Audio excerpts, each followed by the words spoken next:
What is going on, guys, and welcome to my F1 2014 Melbourne race review. The gameplay you're seeing is me racing Mercedes round Melbourne.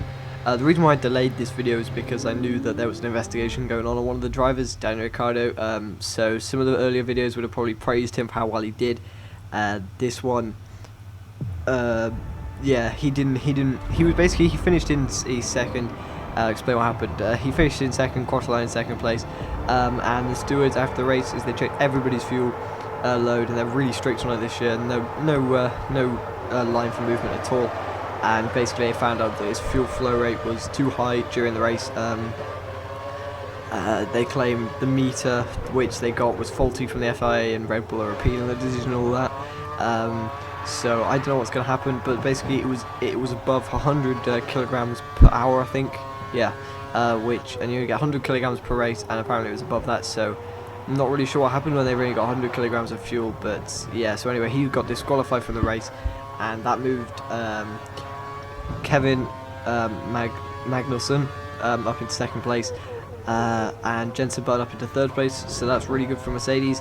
That moves Alonso into fourth, Bottas into fifth, Hulkenberg into sixth, and Raikkonen into seventh. Now we know the two Ferraris had a electricals problem, so they weren't running 100% power, which is good. Well, it wasn't good in the actual race, but they could have finished a bit higher up if they had.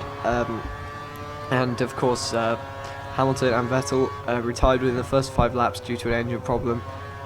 And Massa as well had an accident with Kamui Kobayashi at the first corner. Basically, Kamui Kobayashi locked up his front tyres and just ran straight to the back of Massa as he's turning in. Massa was quite angry, and Kobayashi apologised, and he's been no further actions to be taken to him for that crash.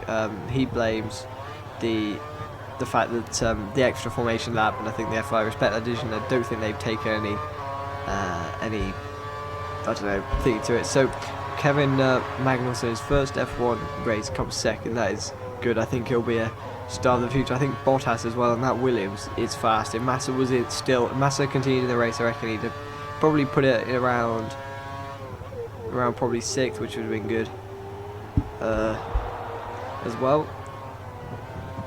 Okay, so who else didn't finish? We got Marcus Ericsson. Both Caterhams didn't finish.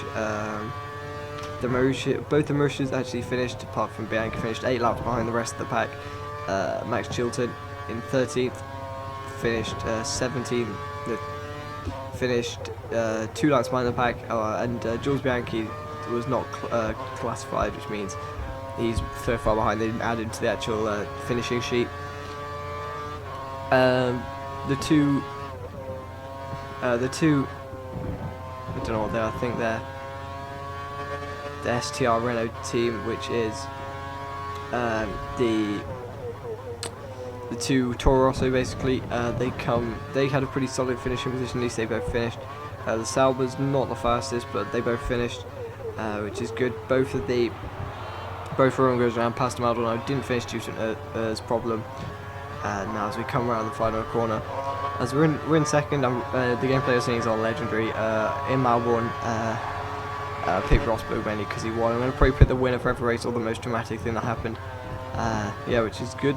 So as you can see, I'm pulling out a gap. I'm using my own setup. I didn't show it, but basically I'm running 4 1 wings. As the rear wing doesn't really do a lot, but I find the front wing really is want to change. 1-1 is for like 1-2 is for Monza really.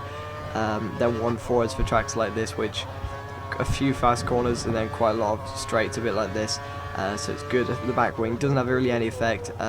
Never put the front wing above 6, otherwise it starts dampening your top speed. So yeah, when you're doing that, I'm also running full camber on both sides.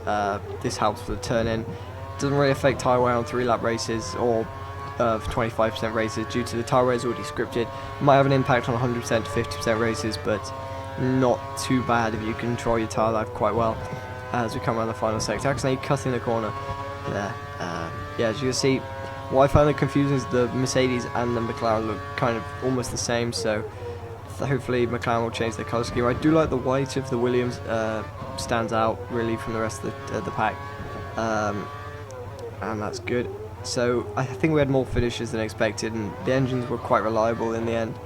For some cars, I think it's just a shame for Sebastian Vettel. He had one one of those pre-season and first race bloops as we cross the line there. So hope he'll recover probably in the next races, considering Daniel Ricciardo kind of come second. He did a really solid race, but that may have been because he was injecting quite a bit of fuel into his engine quicker than the rest of the pack, which may have helped him. So there we go, there's the result for my race, and I'll see you guys next video. See ya.